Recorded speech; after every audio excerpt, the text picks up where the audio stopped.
At Shared, we've tried countless chocolate chip cookie recipes. Gooey, crispy, cakey, soft, you name it, we've done it.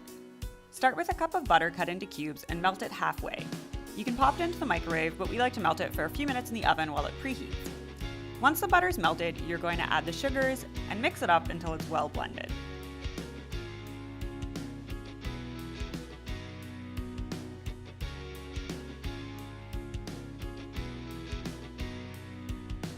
Next, add the room temperature eggs.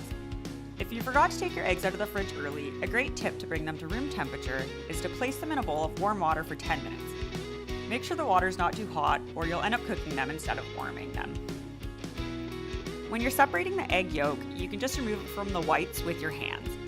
This is a lot easier than using the shell method where you risk breaking the yolk. So if your hands are clean, go right ahead.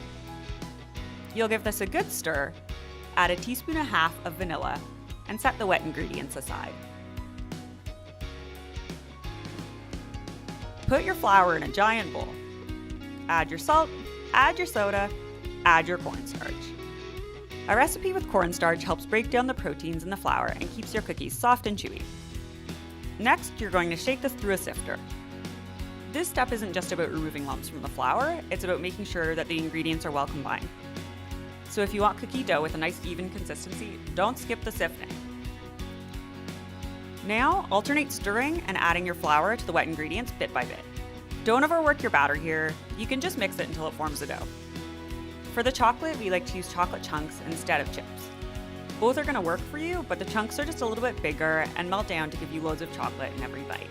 Right before you add your chocolate to the mix, use a tablespoon of flour and lightly coat them. This prevents the chocolate from sinking to the bottom of the cookies. Once you've done that, you can dump them into the batter. Mix it around with your hands. Let the dough chill for at least 30 minutes in the fridge. Form 1.5-inch balls and place them about 2 inches apart on a parchment-lined cookie sheet. Parchment is key here for a nice even bake.